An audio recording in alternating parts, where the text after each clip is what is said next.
Education. ఇవాళ video ఏంటంటే intermediate second year model paper ఎలా వస్తుంది. 2025 మార్చిలో సాంస్క్రిట్ ఎగ్జామ్స్ ఉన్నాయి, ఇంటర్మీడియట్ పబ్లిక్ ఎగ్జామ్స్.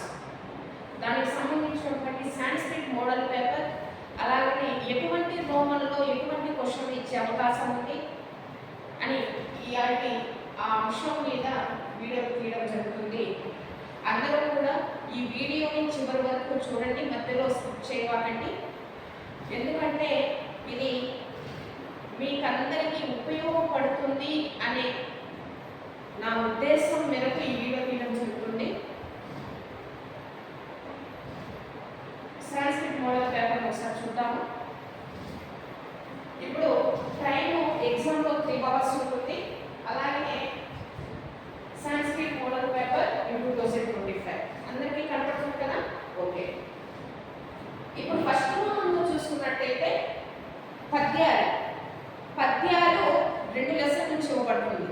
అవి ఏమిటి అంటే చాణక్య నీతి శాస్త్రం, చాణక్య నీతి శాస్త్రం సూక్తి రత్నావళి. చాణక్య నీతి శాస్త్రం ఫస్ట్ లెసన్, సూక్తి రత్నావళి సెకండ్ లెసన్. చాణక్య నీతి శాస్త్రంలో 4 పద్యాలు ఉన్నవి, సూక్తి రత్నావళిలో 4 పద్యాలు ఉండేవి. చాణక్య నీతి శాస్త్రంలో నుంచి 1 వస్తుంది, సూక్తి రత్నావళిలో నుంచి 1 వస్తుంది.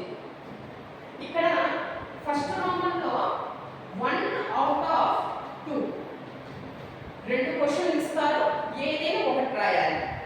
1 into 8 is equal to 8 marks. 1 into 8 is equal to 8 marks. ఆ 8 మార్కులు ఎలా పడుతున్నాయా అంటే మీరు ఈ 2 లెసన్లు ఏదైనా చదువుకోండి, చాణక్య నీతి శాస్త్రం కానీ సూక్తి రత్నావళి కానీ. నేనైతే చాణక్య నీతి శాస్త్రం అయితే చదవమని చెప్తున్నాను. బాగా మోస్ట్ ఈజీగా ఉంటుందన్నమాట, రాయటానికి కానీ చదవటానికి కానీ ఈజీగా ఉంటుంది, సులభంగా ఉంటుంది. చూస్తే 4 పద్యాలవి. ఫస్ట్ మీరు కైపరిచయం రాయాలి. ఫస్ట్ రోమన్లో 8 మార్కులకి ఉంటుంది పేపరు. అలాగే వాటిలో ఫస్ట్ కైపరిచయం రాయాలి, పదవి భాగాహ రాయాలి, అన్యాయ క్రమం రాయాలి, ప్రతి పదార్థం రాయాలి, భావం రాయాలి. ఇలా రాసినట్టయితే మీకు 8 పడే అవకాశం ఉంది. ఫస్ట్ కైపరిచయం రాయండి, ఆ లెసన్కి సంబంధించినటువంటి కైపరిచయం. అలాగే పదవి భాగం అంటే ఏం లేదు, ఇచ్చినటువంటి పద్యాన్ని భాగాలుగా విభజించాలి అంతే. భాగంగా రాసుకొని కామాలు పెట్టుకుంటూ వెళ్ళిపోవాలి. అదే అన్యాయ క్రమ మన పదవి భాగంలో రాస్తాం కదా, ఏదైతే భాగాలుగా విభజించామో దాన్ని సక్రమంగా అన్యాయ క్రమంగా రాయాలి. అలాగే తర్వాత ప్రతి పదార్థము, భావం. ఇక్కడ మెయిన్ థింగ్ ఏంటంటే మీరు ఇక్కడ భావం ఇంగ్లీష్లో రాస్తారా, తెలుగులో రాస్తారా, సాంస్క్రిట్లో రాస్తారా. దీంట్లో తెలుగు రాస్తే ఈ సారాంశాలలో కూడా తెలుగు మాత్రమే రాయాలి. భావం కనుక తెలుగులో కానీ ఇంగ్లీష్లో కానీ సంస్కృతంలో కానీ మూడింట్లో ఏదైతే రాస్తారో దీంట్లో అదే రాయాలి. సారాంశాలు కూడా ఆ భాషలోనే రాయబడరు. ఉదాహరణకి తెలుగు రాశారనుకున్నాం, సారాంశం కూడా తెలుగులోనే రాయాలి. అర్థమైంది కదా. ఫస్ట్ రోమన్ అయిపోయింది, అందరికి క్లియర్ కదా, doubt. Okay, next second Roman, third Roman. Second Roman వచ్చేసరికి చదవలసినటువంటి లెసన్స్ విభీషణోపదేశం, ధర్మనిష్ట, చిత్రవింశతి. నేను మరీ చెప్తున్నాను, అందరూ కూడా చదువుకోండి, బాగా ఉపయోగపడుతుంది. విభీషణోపదేశం, ధర్మనిష్ట, చిత్రవింశతి. ఆ 3 లెసన్స్లో నుంచి కంపల్సరీగా ఒకటి వస్తుంది. అలాగే థర్డ్ రోమన్ చూస్తే 1 into 6 is equal to 6 marks. Lessons చూడండి. మంతవిష సర్పకథ, విక్రమస్య ఔదార్యము, భీష్ఠః వైషజ్యం. మంతవిష సర్పకథ, విక్రమస్య ఔదార్యం, భీష్ఠః. మెయిన్గా మందవేష సర్ప కదా విక్రమశ్రీ అవతారిని చదవండి.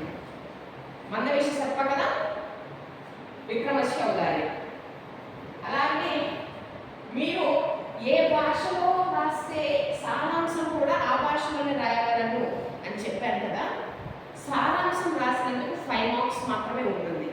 మిగతా 1 మార్క్స్ ఎక్కడ ఉంటుందంటే సారాంశం రాసినప్పుడు కింద కొటేషన్స్ అనేది ఒక 4-5 ఇవ్వండి. కొటేషన్స్ ఒక పేరా అయిపోతుంది కదా. ఎగ్జాంపుల్ చూద్దాం. ఇక్కడ ఒక పారాగ్రాఫ్ రాశారు. పారాగ్రాఫ్ రాసిన తర్వాత కింద కొటేషన్ పెట్టండి. ఆ లెసన్కి సంబంధించినటువంటి 2 కొటేషన్ చదువుకొని వెళ్ళండి. చదువుకొని వెళ్ళి అది రాసండి. అర్థమవుతుంది కదా. దానికి 1 మార్క్స్ ఉంటుంది అన్నమాట. నెక్స్ట్ రోమన్ ఫోర్త్ రోమన్ చూద్దాం. ఉపవాచక ప్రశ్నలు. ఉపవాచక ప్రశ్నలు కర్ణాభరణం వజ్రం వజ్రేణ విపతే. ఈ 2 లెసన్స్ లో నుంచి మీరు ఖచ్చితంగా రన్ చేసి వస్తారు. 6 మార్క్స్ పడిపోతుంది. ఖచ్చితంగా చెప్తున్నాను. కర్ణాభరణం వజ్రం వజ్రేణ విపతే ఇది చదువుకుంటే ఈ 2 లెసన్స్ 6 మార్క్స్ ఖచ్చితంగా వచ్చేస్తుంది. అలాగే 5th రోమన్ 6th రోమన్ చాలా మంది విద్యార్థులు ఇక్కడే పొరపాటు పోతున్నారు. 5th రోమన్ దగ్గర 6th రోమన్ దగ్గర ఈ 2 రోమన్ల దగ్గర పిల్లలు రాయలేకపోతున్నారు. సులభంగా రాసేటటువంటి టెక్నిక్ చెప్తున్నాను, బాగా వినండి. ఇప్పుడు మనకి ఫస్ట్ చూడండి. 5th రోమన్లో చదవాల్సినటువంటి లెసన్స్ సందర్భ వాక్యములు. వాటిలో పద్య భాగం నుంచి ఇస్తారు. ఏమి ఇస్తారయ్యా అంటే విభీషణోపదేశం చదవండి, ధర్మనిష్ట, చిత్రం నుంచి ఆ 3 లెసన్స్ చూసుకోండి ఒకసారి. అలాగే గద్య భాగం నుంచి పద్య భాగం అయిపోయింది కదా. ఇప్పుడు గద్య భాగం నుంచి మందవేష సర్ప కదా విక్రమశ్రీ అవతార్యము విషజ్యం. ఈ 3 నుంచి 2 రాయాలి. 3 మార్క్స్కి ఎలా అటెంప్ట్ చేయాలనేది నేను చెప్తాను చూడండి ఈజీగా. 5th రోమన్ ఇక్కడ రాస్తున్నానమ్మా చూడండి ఒకసారి.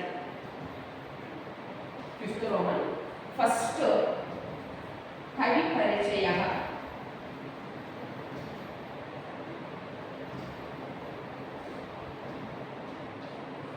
కవి పరిచయ పెట్టేసి పాఠం నామం.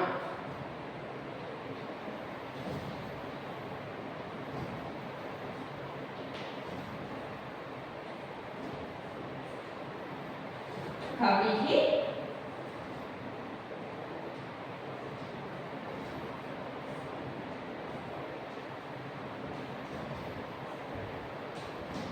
బాగా ఇలా రాస్తే కవి పరిచయం, పాఠం నామ, చాణక్య ఉపదేశం అయితే చాణక్యోపదేశం, భీష్మజం అయితే భీష్మజం, కవి ఏ కవి ఆ కవి పెట్టండి. అక్కడ సందర్భం ఏ సందర్భంలో ఇది ఒక సందర్భం చదువుకోండి. మీకు ప్రతి లెసన్కి 3 క్వశ్చన్స్ ఉంటుంది. ఆ క్వశ్చన్స్లలో ఒక సందర్భం చదువుకోండి. అదే రాసేసిరండి. ఇంతవరకు రాస్తే మీకు 2 మార్క్స్ అనేది గ్యారెంటీ. 3 మార్క్స్లో 2 marks guarantee. భావానికి 1 మార్కు. భావం నాకు రాలేదు అని అనుకుంటే ఒక టెక్నిక్ ఉంది. ఇచ్చినటువంటి క్వశ్చన్ని అటు ఇటు మళ్ళీ రాసేయండి. అరమార్కుని వేస్తారు. ఫెయిల్ అవుతున్నారు అంటే అరమార్కుని వేస్తారు. 2.5 పడేస్తున్నాం. 2.5 మళ్ళీ ఇక్కడ 2 రాయాలి. ఇంకోటి కూడా అలానే రాయండి. 2.5 6 మార్కులకి 5 మార్కులు వస్తుంది ఈజీగా. 6 మార్కులకి 5 మార్కులు వస్తుంది. నెక్స్ట్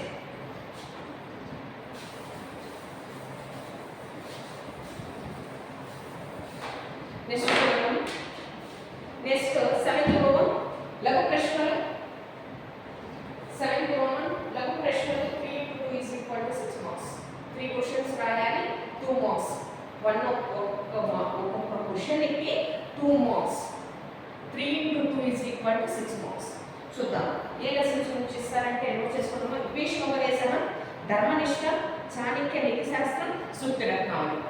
ఈ 4 లెసన్స్లో నుంచి 6 మార్క్స్ చదువుకున్నట్లయితే మీకు 6 మార్క్స్ ఖచ్చితంగా వస్తుంది.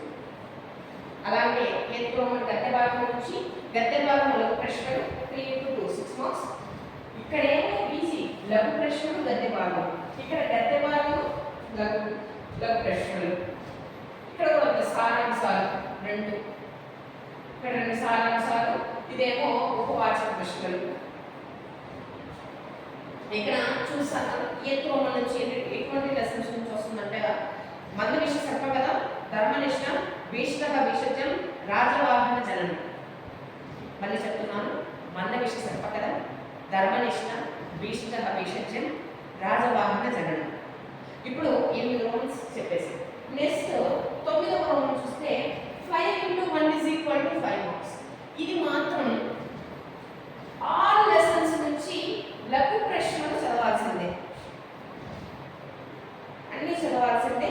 ఏకవాక్య ప్రశ్నలు పద్య భాగం నుంచి ఇవ్వడం జరుగుతుంది. పద్య భాగం ఏమో గద్య భాగం నుంచి ఇస్తారు, ఏమో పద్య భాగం నుంచి ఇస్తారు, ఏమో గద్య భాగం నుంచి ఇవ్వడం జరుగుతుంది. All lessons చదవాల్సిందే. ఎన్నుండో ఉండవండి, ఒక 4 క్వశ్చన్స్ ఉంటాయి ప్రతి లెసన్కి. మీకు ఎంత అయిపోయిన తర్వాత చదవండి ఒకసారి. నేను చెప్పేటటువంటి లెసన్స్ మీదైతే టైం ప్రకారం చదువుకున్నట్లయితే సాంస్క్రిట్ ఎగ్జామ్ అనేది ఖచ్చితంగా గ్రాండ్ సక్సెస్గా రాసొస్తారు. కావాలంటే ఎగ్జామ్ అయిపోయిన తర్వాత నాకు ఒకసారి మెసేజ్ చేయండి, నేనే మోడల్ పేపర్ తీస్తాను, క్వశ్చన్ పేపర్ తీస్తాను, తీసేసుకొని పిల్లల దగ్గర తీసుకుని చేస్తాను. నెక్స్ట్ చూద్దాం. ఇప్పుడు 9th రోమన్ చదువుకోండి లెసన్స్. విభీషణ ఉపదేశం, ధర్మనిష్ట, చాణక్య నీతిశాస్త్రం, సూక్తి రత్నావళి, సామాత్మ భూమిమ, చిత్ర విషయం. ఇవన్నీ పద్య భాగం నుంచి. నెక్స్ట్ 10వ రోమన్ గద్య భాగం నుంచి మందవిష సర్పగతం, విక్రమ శౌదార్యం, రాజవాహన జననం, అపర్యాప్త సమయం, భీష్ట భీషజం, అప్పయనిష్ట అప్పయనిష్ఠేంద్ర. ఓకేనా? ఇప్పుడు 10 రోమన్ సెట్ అయిపోయింది. 11వ roman 5 into 1 is equal to 5 marks. Easy ఇక్కడ 3 మార్క్స్ తెచ్చుకోవచ్చు, చదువుకుంటే 5 మార్క్స్ వస్తాయి. ఎన్నో ఉందో పారాగ్రాఫ్స్ వచ్చేసరికి 5 పారాగ్రాఫ్లు ఉంటాయి. 5 పారాగ్రాఫ్లు చూసుకొని వెళ్తే పారాగ్రాఫ్స్ 5 మార్క్స్ వచ్చేస్తుంది. ఒక్కొక్క క్వశ్చన్కి 1 మార్క్, 5 క్వశ్చన్లు అడుగుతారు, 5 మార్కులు. నెక్స్ట్ 12వ రోమన్ సంధిని కలిపి సంధి పేరు రాయాలి. సంధిని కలిపి సంధి పేరు రాయాలి. 3 into 2 6 మార్కులు, 3 into 2 6 మార్కులు. ఇక్కడ 3 క్వశ్చన్స్ రాయాలి, ఒక్కొక్క క్వశ్చన్కి 2 మార్కులు. 3 క్వశ్చన్స్ రాయాలి, ఒక్కొక్క క్వశ్చన్కి 2 మార్కులు. ఈజీగా తెచ్చుకునే టెక్నిక్. సంధిని శుత్వ సంధి, శుత్వ సంధి, జత్స్వ సంధి, అనునాసిక సంధి.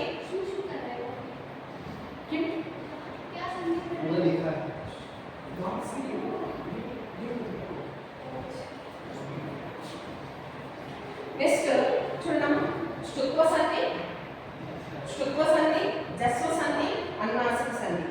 సంధిని విడదీసి సంధి పేరు రాయడం. 13వ రోమన్ సంధిని విడదీసి సంధి పేరు రాయడం.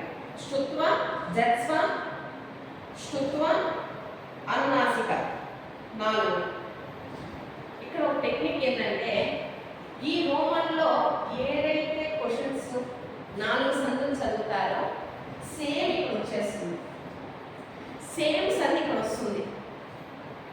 తేడా ఏంటంటే ఇక్కడ మీరు సంధిని కలిపి సంధి పేరు రాస్తారు, ఇక్కడ సంధిని విడదీసి సంధి పేరు రాస్తారు. తేడా ఇక్కడ. నాకు ఏమీ రాదనుకునే వాళ్ళు ఇక్కడ 12 మార్కులు తెచ్చుకోవచ్చు, 12 మార్కులు. నెక్స్ట్ చూద్దాం.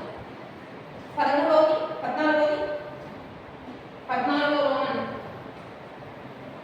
శబ్దాలు, పుంలింగాలు, స్త్రీలింగాలు, నపుంసకలింగాలు. ఫస్ట్ మీరు ఏం చేస్తారంటే వీటిలో మెయిన్ థింగ్ పుల్లింగ శబ్దం ఒకటి చదువుకోండి. రామశబ్దం. రామశబ్దం చదువుకోండి. రామశబ్దం చదువుకొని అది ఒక్కటి వచ్చిందంటే మిగతా ఏంటి పుల్లింగాలని రాసేస్తారు. స్త్రీలింగంలో ఒక శబ్దం చదువుకోండి, మిగతా అన్ని ఆటోమేటిక్గా వచ్చేస్తుంది. నపుంసకలింగంలో కూడా అంతే, ఒకటి చదువుకుంటే ఆటోమేటిక్గా మరొకటి వస్తుంది. అలాగనే ఇక్కడ 12 మార్కులు ఈజీగా తెచ్చుకోవచ్చు. Next 15th Roman 3 into 2 is equal to 6 marks. ఈ 6 మార్క్స్ ఏమి ఇస్తారయ్యా అంటే సమాసాలు. సమాస పదములకు విగ్రహ వాక్యం రాసి సమాసం పేరు రాయగలను. సమాస పదము విగ్రహ వాక్యం, సమాసం ఇస్తారు, దానికి విగ్రహ వాక్యం రాయాలి. దాని ఏ విగ్రహ వాక్యం రాసిన దానికి ఏ సమాసం అనేది పేరు రాయాలి. 3 into 2 is equal to 6 marks ఈజీగా తెచ్చుకోవచ్చు. ఎటువంటి సమాసాలు ఇస్తారనేది నోట్ చేసుకోండి. తత్పురుష సమాసము, ద్విగు సమాసము, ద్వంద్వ సమాసము, అవ్యాయభావ సమాసం. ఈ 4 నుంచి మీకు 6 మార్క్స్ వస్తుంది. 4 నుంచి 6 మార్క్స్ వస్తుంది. ఏమేమి అంటే 1 తత్పురుష సమాసము, 2 ద్విగు సమాసము, 3 ద్వంద్వ సమాసము, 4 అవ్యాయీభవ సమాసము. నెక్స్ట్ లాస్ట్ రోమన్ వాక్య నిర్మాణం. వాక్య నిర్మాణం చదువురానటువంటి వాళ్ళు కూడా రాసేస్తారు. ఎంతో ఈజీగా ఉంటుంది. ఒక పట్టిక ఇస్తారు, వాళ్ళే పట్టికను తీసుకొని పేరు ఉన్నట్లయితే ఎత్తి అలాగా చూసేసుకుంటూ ఉంటారు. నెక్స్ట్ వాక్య నిర్మాణం 5 into 1 is equal to 5 marks. Next ఇప్పుడు టోటల్గా చూసినట్లయితే 100 మార్క్స్ అనేది క్వశ్చన్ పేపర్ ఇవ్వడం జరుగుతుంది. వాటిలో pass marks 35 marks. Pass marks 35 marks only. అందరూ కూడా ఈ మోడల్ పేపర్స్ని చదువుకొని నేను చెప్పినటువంటి లెసన్స్ని బాగా ప్రిపేర్ అయ్యి రేపు మార్చిలో జరుగుతున్నటువంటి సంస్కృత పరీక్షకు అందరూ కూడా హాజరయ్యి విజయవంతం చేస్తారని మనస్ఫూర్తిగా కోరుకుంటున్నాను. ఓం నమో వెంకటేశాయ. నా వీడియో కనుక మీకు నచ్చినట్లయితే అందరూ కూడా నాకు సపోర్ట్ చేయవలసిందిగా ప్రార్థిస్తున్నాను. ఓం నమో వెంకటేశాయ.